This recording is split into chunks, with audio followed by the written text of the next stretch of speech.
Welcome back, guys. We're at it again. Yes, that's right. I have changed the podcast name yet again. Third time is a charm. Talking Taboo with Tara. I'm going to be talking with people that are telling their stories that are unfiltered. Thank you for listening, and I hope you enjoyed today's podcast. I'm just like the girl next door. I go to the grocery store, I take my kids to softball practice, and I do all the normal things that everybody else does. But I love to talk about sex. Hello, this is Miss J. I've created this uncensored podcast to talk about sex in great detail. I'm not leaving anything off the table. Make sure there's no little ears around. It's definitely not for everybody, but you might be more intrigued than you thought. This is the Sexy Horn Dogs podcast. Now here's your host, Miss J. So, today with me I have Aaron. How old are you, Aaron? 46. So, where are you from? Yeah, born and raised on the north side of Columbus. Okay. From Hudson Street to Oakland Park. So, how old are you? Or, I mean, what do you look like? I look like an average white male with a whole lot of tattoos and a whole lot of felonies and a whole lot of prison time behind him. Really? Yeah. How long were you in prison? The first time I went to prison in Indiana for 5 years, behind the wall at Pendleton, the maximum security prison, for punching John Mellencamp in the face. Oh, who's he? He's a singer. You know who John Mellencamp is? Little ditty about Jack and Diane. Oh. Yeah. Yeah, little... Well, why did you hit him? He grabbed a hold of me in the middle of a fight, and I just turned around and laid him out. And this girl was like, "You just hit John Mellencamp," and I was like, "So what?" And then when I got on my motion of discovery while I was sitting in jail fighting my case, everything that had his name on it that he signed, he blacked out with like a super Sharpie. And he told the courts that it's because he didn't want me to be able to sell his signature when I got out of prison. Are you serious? How lame. I was like, wow. And then they gave me a security recommendation because they called me physically violent because I punched him. And so they registered my hands as lethal weapons. And then they used that to put me via security recommendation behind a wall at the maximum security prison the entire time I was supposed to be there. Are you serious? 30 days after I got there, I was eligible for work release, and the judge was like, no, he's definitely a threat to the entire society. The judge said that? Yeah, the judge did not like me. But he plays golf with Mellencamp, you know what I mean? What do you expect? Oh, okay. So he's mad about little pink houses too, I guess.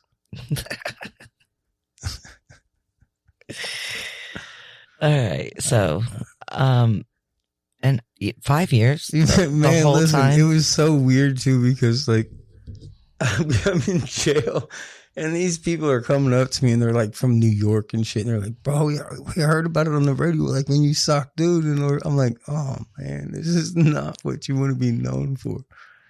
Like, it does you no good in Indiana to sock an Indiana hero. When he talks about out behind the Tasty Freeze, like that's a real spot right on 46, the Tasty Freeze. Okay. And so you can like pull in and kick it and like, he lives like 2 miles down the street and everybody knows where his house is and he buys more cocaine in a little bit, just so you know. All right. We're getting some tea. To have so many felonies, but how many degrees do you have? Fuck, I don't know, 7 or 8, 6 or 7. I don't know. Too many. I don't use any of them to do shit, so it doesn't really matter. Yeah, it does. I Tell mean, me what they are. I've got a degree in culinary arts. I've got a degree in electricity theory and small motor management, medical massage therapy, business, social work, foundations for business. Like, it just goes on and on. Just a bunch of dumb shit. I got a background in psychology as well, so. Like a lot of that stuff. Like I was studying human resource management just to maybe go out to like Nextel or something. You know what I mean? Okay. Did you get those degrees in prison? 2 of them, but no, I've been going to school since I was able to. It's just something I always did. So you're very intelligent. You're very smart. I mean, some people would say so. Well, I mean, you have 8 degrees. I mean, listen, anybody can go and collect a bunch of degrees. It's nothing but a piece of paper that says you studied some shit. Right. They mean something. Well, I mean, but to who, really? It's an associate's degree. They don't care if it's associates of science, of arts, technical studies. It doesn't matter what you do. It's just an associate. Until you have a bachelor's or like a master's under your, you know what I mean? Nobody gives a fuck. Second time you went to prison. Yeah. Well, the second time I went to prison was for selling drugs. Okay, what kind? Black tar heroin. And they caught me with 12 grams of it and gave me an F2 possession. Okay. And then this is 2016. So in 2017, all the litigation changes about how they handle anything that involves any kind of heroin or opiate because of the heroin epidemic. They called Columbus like ground zero. Right. So when they caught me, I wouldn't agree with that. But when they caught me, I had 12 grams on me, and the bulk amount was 10, and they would not come off the F2 to drop it to an F3. Like I would have been doing maximum 3 years, right. But instead, no matter what they give me now, it's mandatory because it involves heroin. So this takes effect early 2018. Mm-hmm. They hold me in the workhouse all of 2017. Oh, that's gotta fucking until suck. May of 2018. If you're from when they finally sentenced me, so they could sentence me under the new litigation, and now all my time is mandatory. So they gave me 5 years. So that's 10 years of your life. Oh no, that's just prison time. Like I probably got 3.5, 4 years in the county jails. You know what I mean? Just dumb shit. It's dumb shit.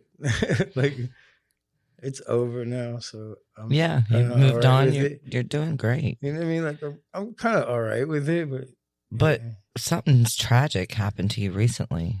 I mean, you got hit by a car. Yeah, like it's not like you see it coming and you're just like, oh, this is gonna suck. You know what I mean?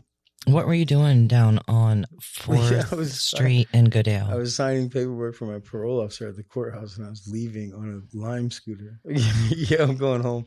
I'm coming up 4th Street over the freeway. Right as I come over the freeway, there's Goodale right there, and this kid just turns left. Like, I got the right of way, and he just turns left over me. Like, and runs you over. Yeah, completely runs over me, and then just gets out of his car and runs back. He's like, "You all right, bro? My bad." And then runs back to his car and jumps in and leaves. And I'm like, I mean, no, I'm not all right, but where are you going? Ohio traffic cameras only record for 72 hours and they overwrite.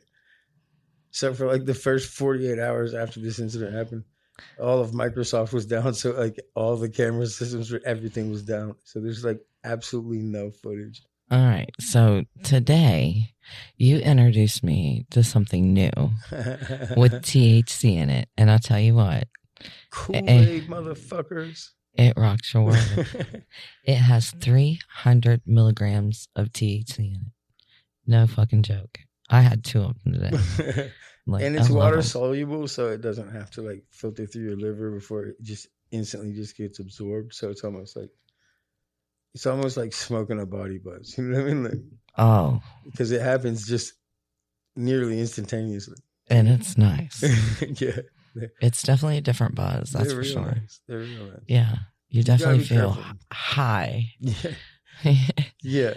Like, I'm telling you, my cousin gave me those Tootsie Rolls that day, and I was scared till the next day. Like, I was hiding in my bedroom, eating boxes of Cheez-Its, like 2 at a time, scared to death to go outside, paranoid like a motherfucker, over a blunt and some dabs. And I was like, dude.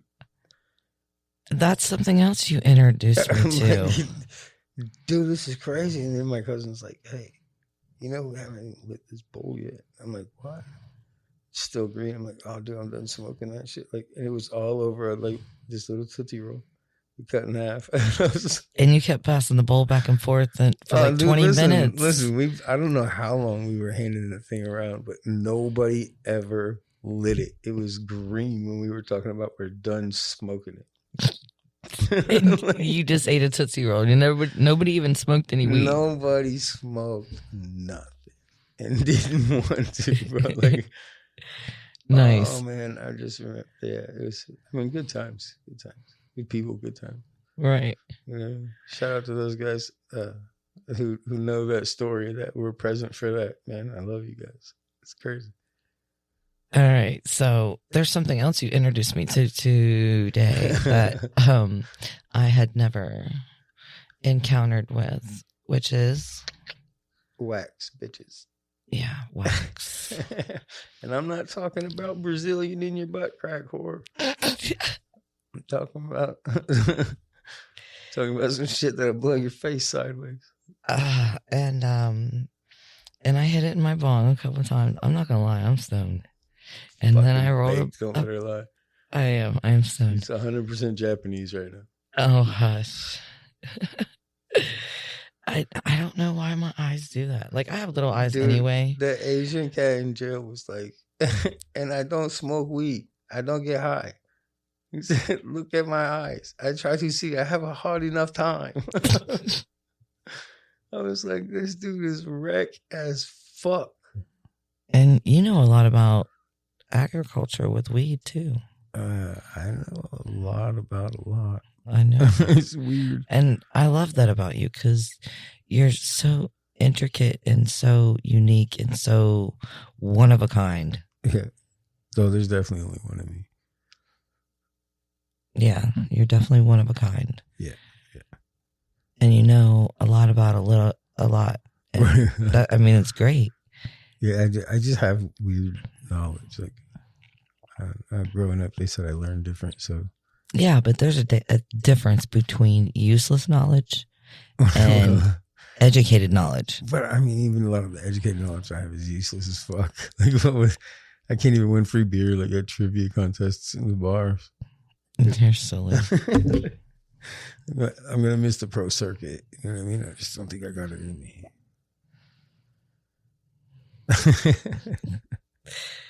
You're silly. Yeah, I'm kind of a dick sometimes. Huh? I said I'm kind of a dick sometimes too. Right. But fuck people. That's how I feel about it. Generally, I find that people are like shitty. And it's not like, not by choice. They're just, something is flawed in them that makes them shitty people at heart. And so, like, you see all the fake that they layer on every day when they're trying to, like, please everybody around them or impress that one person or whatever the hell their little thing is. And you're like, you have those friends that will ask you places and you're like, fuck no, I'm not going anywhere near that shit. Because that is fucked up. Like, you know what I mean? Like, so I look at shit a little differently. You have to. A lot of people look at one thing one-sided and you look at it a whole nother way. Yeah. The big picture, I guess you could say. I mean, multi-dimensionally, though. Like, you have to just kind of imagine what could and couldn't be. You know what I mean? Multi-dimension? Yeah. Basically, if you're hot right now, it doesn't mean that you're hot ever. Like, you may have, like, a layered reality or something where there's, like, multiple different yous in multiple different universes doing multiple different things. You know what I mean? So you believe in that? I don't know that I personally believe in it, but I don't disbelieve in it. So, well, you were just talking about it. How do you not? Well, I'm not advocating either way. I'm just saying, like, could it be real? Yeah. Yes, I know that for a fact that it could be real. Is it real? I don't have any idea. Well, yeah. Like, I totally agree. So yeah, that's. I don't consider myself religious. I'm more spiritual just because I'm half Native American, and so I fall back on a lot of those traditional beliefs in terms of, like, Mother Nature and Father Time and the things that have to be in sync for everything to work in the universe. And, like, there's a creator, you know, I mean, whoever the grand architect may be that puts it all together. We don't know because they all have so many names and whatever. I believe the same thing. Yeah, so that's it's weird. just like you don't find very many people like us. Yeah, you get back what you give, and you put in what you know what I mean? And karma and right, and like these are all real things. But if you don't have if you don't put your belief in it, it's not going to be real for you anyways, and so then it's not going to ever help you find any kind of peace or anything. Right. It's just like. But if you do believe it and you do understand and you do know how to use it to motivate and energize yourself, like it's almost uncanny how far people can go. Yeah. Just using like their inner belief in themselves. And like, laying in bed, something comes to you. Right. Fucking write that shit down. How do you think I come up with this podcast? Seriously. I had no clue what I wanted to do. Right. And I was laying in bed and something came to me, podcast. And then I had like 15, 20 names wrote down. No joke. Uh-huh. And I was laying in bed and it came to me. I'm like, they're nothing but a bunch of horn dogs. Right. And I jumped up and wrote that down. And me and my daughter are, going through these, domain names, and every fucking one of them was taken. Except horn dogs. Right. And I was like, well, I don't want that one. I want it, I want something, make it sexy. You were getting nitpicky, huh? Yeah, well. You do that sometimes, don't you? Well, I wanted more. I wanted more. I wanted more than just horn dogs. Right. And I was like, I want something, to make it sexy. And my daughter was like, why don't you just use the word sexy, Mom? Sexy horn dogs.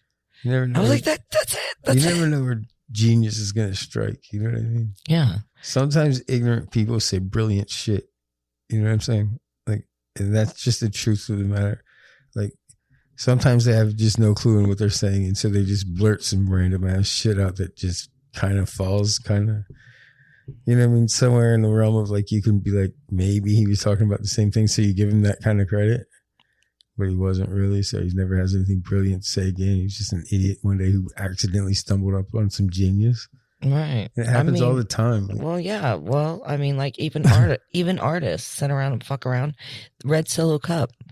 That was a joke, that was a fucking joke. And then all of a sudden, do you remember? Until it wasn't. Do you remember like in the 80s when they sold pet rocks at gas stations for like $6.99? Still do. And it was just like a face.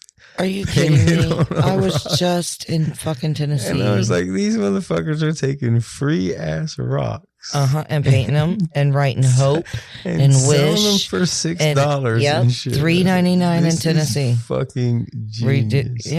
It's that's got to be one of the greatest marketing schemes ever. We'll just sell rocks. Like, they're totally free. There's zero overhead. Like, people will buy them and eat it up like retards. And they did. Like, it was so bad. And have you ever seen, what is it? The one that you put on your thumb? It's the worry stone. No. Oh, yeah. Oh, that bitch is like $12 or $13. You just sit there and rub it with your thumb. And I shit you not, that bitch is expensive. I have to make some shit like that now. Yeah, I don't understand it. Oh, man. I don't understand where they come up with these ideas. You have to think about it. Like, the two biggest, like, the two most genius, like, marketing campaigns ever have still got to be like NASA. You know what I mean? Like, and then like, as you come down the ladder a little, you start to see like some of these more, like, I don't know how you word it the right way without sounding cynical or skeptical or what. Well, the marketing scheme I was thinking of was I don't wear underwear, so I was thinking maybe I should start wearing underwear and then start selling those bitches. Like a lot of people do that shit. Weirdos buy a lot of shit, man. You know, like they sell. I heard this girl was putting her farts in a jar, sealing them up and sending them out. What in the $25. And some stupid son of a bitch just give it to her. A fart in a mason jar so a dude can smell it. That's disgusting as fuck. And I hope his nose falls off and he gets pink eye and stubs his toe. and poops himself at the same time. Seriously. Hope it's humiliating. I hope you stink all that. That's insane. Like, it's totally insane. Well, at the risk of sounding cliche, I'll not repeat to you like the clinical definition of insanity, like everybody always does when you say something is insane. I'll just say this. Right? No, it's the insane amount of money they make. Right. I was going to say, like, I'll just say this, like, it's not insane what they're doing. In terms of sanity, like, it is absolutely 100% insane to me that they've taken away people's ability to think and reason, and to just like follow. It's like following, you know what I mean, the lambs to slaughter. Like, mm-hmm. You're just blindly walking wherever you're told. I'm not a lamb. I'm a wolf. I don't listen to them. I go my own way and do my own thing. See, fuck that wolf too. God damn it. I'm a motherfucking man and I got guns and scopes and all kinds of shit. So I don't give a fuck what's on the horizon. Well, see, I got the whole pantry stocked up with fucking food for all of, for the next 5-6 years. I'm like, we can go out in a blaze of glory too. Fuck it. I mean, I guess it is what it is, but if you sit around and wait for shit and you avoid shit, like, you'll never live. That's no way to live at all. Yeah, so. No, I'm always out doing something. Yeah, I can't. I mean, I joke around about a lot of shit. You know what I mean? Like, as far as like the way our government treats us, because really they treat us like children. Well, honestly and truly, we're all slaves. Well, you know why? Because we're all giving the government all our money, and they're doing whatever the fuck they want with it. Listen, they've already eliminated all the gold. Yeah, and we have no. All this money is going digital. Our gold is gone because of the aliens. All the currency. Oh no, that's not true. Oh yes, it is. Don't be one of those people. Oh, are you kidding me? Yeah, they already admitted that they walk among us. The aliens didn't come and take the gold, extort us for gold. The fuck they didn't. No, they might have originally came here to mine for gold because they're so rich in the planet, but they did. But listen, though, most of the gold in the world is still in the ground. Well, I'm sure, yeah. It's not even all that other shit is like fairy tale shit. You know what I mean? Like fairy tale. What do you think Area 51 is? I mean, it's a bunch of secret shit that they're not going to tell us about. But listen, though, we've known that since fucking. They came out with all those reports. We have known about Linda. Aliens for so long that I'm just tired of hearing about it now. Like, we know there is shit out there. We know they're here. Yes. We know there's shit out there. All right. Even if they're not here. Okay. You don't think the government's working with them? Listen, all I'm saying is we don't know for sure they're here. Where do you think we're getting? Sure they are there. Okay. How do you think we're getting all this new technology? Well, have you seen those airplanes? Are you not familiar with science and the brilliance of the human mind? Oh, come on. Listen, so at some point or another, new technology. They reverse engineered some shit and they learned some new shit. Are you kidding me? And now they might be doing the same thing again, but it's not anything that's going to like dramatically change everything. Like, I think we are working with the aliens, and they are giving some of their technology to us. So we just kick it in like a Men in Black world. Where fuck yeah! Why do you think they made? Why do you think they made those movies? To prepare you. Listen, all the movies that they've made. So yes, it's a desensitizing campaign. Yes, it's to prepare you. When they actually do release, enough people have been familiar with enough of it to have a certain opinion drawn. Yes, absolutely. That is what's at play. They are desensitizing the American public for the release of that sort of information. Do you remember? We've already known, so we don't give a fuck anymore. So when they say it, we're going to be like, okay, but do you remember all the colorful places that used to be? McDonald's used to have a playground that was red and yellow and blue and green. Yeah, because those food and now everything is gray. Well, those are all the colors that are supposed to inspire appetite in you psychologically. Well, they're also bright colors. Listen, red, yellow, green. Red, yellow, and green. Yellow is supposed to make you calm and not eat as much. They're the most hunger-inspiring colors psychologically. Okay. But you seriously don't think the aliens are working with the government? No. Fuck no. I do. Listen, if there was aliens working with our government, they'd have done kicked the fuck out of them by now. Like, this stupid ass fucking... This shit is worse than a high school election. Like, They're doing whatever the fuck they want. They're just abusing the Constitution. Yeah. And there was a kid, I don't know what state he was in, but he was a tall, lanky kid in a blue outfit with long ass hair, and he's like, the teacher's trying to throw him out of class, and he's like, walking out, and he turns around, and he's like, you know what? Like, you should take this shit serious. You can't just throw packets at these kids. This isn't how they learn, man. You got it. Yes. She was like, shut something. He was like, I'll not shut up. He's like, this is my education in the future of my country, man. Like, you better start taking it serious because you're an educator, whether you like it or not. All right, Aaron. Well, thanks for thanks for coming. Let me rephrase that. Thanks for coming on. And I think we'll do this again soon. Yeah. Thanks for listening, Sexy Horn Dogs. Don't forget to smash that subscribe button, like and follow us to get notifications when the new episodes drop. Not all views and comments that are in this podcast are endorsed by me. Thanks, Sexy Horn Dogs. This is the Sexy Horn Dogs podcast.